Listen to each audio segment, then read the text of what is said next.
Recently, the Supreme Court held that the right to walk on safe footpaths is a fundamental right. That the court had to say something like this sounds strange, no? After all, walking is easy, simple, something you do without even thinking twice. So why is India's highest court talking about it? Just think about the last time you stepped out of your house to walk. Chances are, within the first 100 meters, something forced you off the footpath. A pothole, a pile of garbage, or worse, a two-wheeler speeding past you on the pavement. I'm Lavanya, and in this episode of the Climate Brief, supported by Zerodha, we are trying to understand why Indian cities are not pedestrian-friendly and why that needs to change.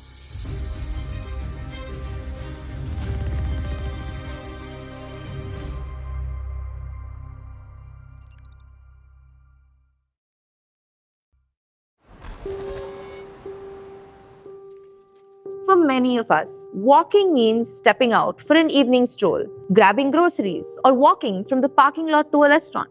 It's something we associate with leisure or exercise. Maybe you just want to hit that 10K step count. But for millions of Indians, walking is not really a matter of choice. It is the only option they have. Walking accounts for nearly 23% of all trips made in India, making it the single largest mode of transport. In fact, over 45 million people walk to work every day. Yet, we barely prioritize pedestrians. And before we get into what's wrong, let's talk about why this matters. The biggest consequence of poor walkability is that it limits people's access to jobs, schools, hospitals, any public space. Think about it. An elderly person may stop walking to the neighborhood park or temple because footpaths are broken. Parents become reluctant to let their children walk or cycle to school if it's dangerous. And women, for whom walking might be the only way to get around, are forced to choose jobs that are close enough via walk, limiting the opportunities they have all the more. Second, good pedestrian infrastructure makes public transport work. Walking is the first and last leg of a commuter's journey.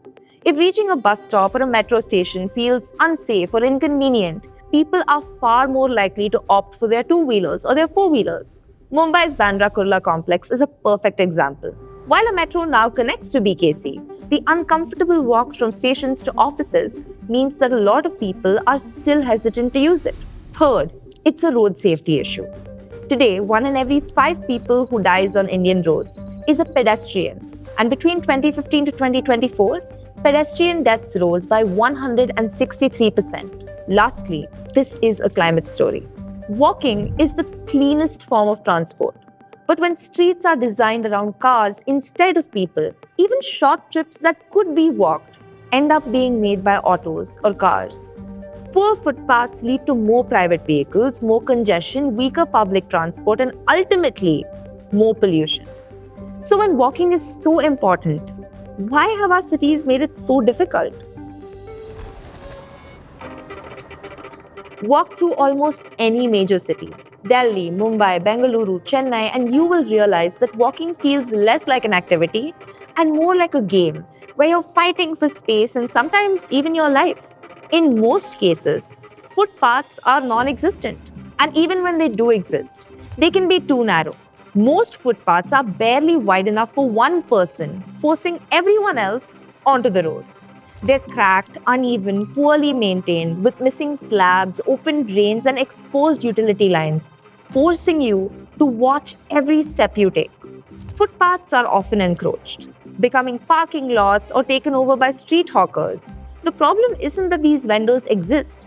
It's that our footpaths are not designed to accommodate both pedestrians and other street activity. You'll notice this at Sarojini Nagar in Delhi or Dadar Market in Mumbai. Finally, poor street lighting in isolated stretches make many people, especially women, avoid using them altogether due to safety concerns. And if you have to cross the road, that is a whole new challenge. Many intersections don't have functioning pedestrian signals or don't give people enough time to cross. The bigger question is, for a country where walking is the largest mode of transport, why are our footpaths so bad?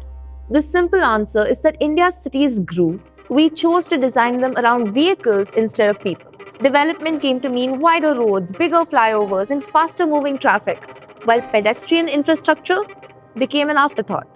The irony is that walking accounts for nearly a quarter of all trips in India, and yet it's still the mode of transport that we have invested in the least. Out of 126 Indian cities, only 22 have non-motorized transport infrastructure on more than a quarter of their road network. The good news is that building walking-friendly cities is already happening in India. Bengaluru has introduced wider, continuous footpaths, and the state has also drafted an active mobility bill. If passed, Karnataka could become the first state to legally prioritize safe, accessible streets for people who walk and cycle. Chennai's Khadar Nawaz Khan Road has transformed into a pedestrian-first commercial street. And in Pune, roads like FC Road and Jangli Maharaj Road show what well-designed footpaths can look like when pedestrians are treated as a priority. If you want to know more about how some places in Europe like Paris, Amsterdam, Spain have gotten this right, watch our video here. This is why the remarks by Supreme Court is an important first step, as it has brought back attention towards the need to build safe pedestrian infrastructure. And yes, a court's remark alone doesn't make our cities walkable.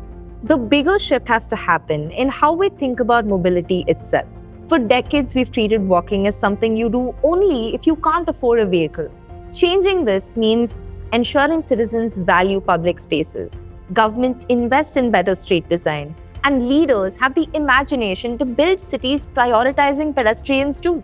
As millions more Indians move to cities over the coming decades, the discourse around building cities that make walking safe, accessible, and dignified becomes even more important. Would you walk more if the footpaths were safer? Tell us down below and subscribe to the Climate Brief for more such stories.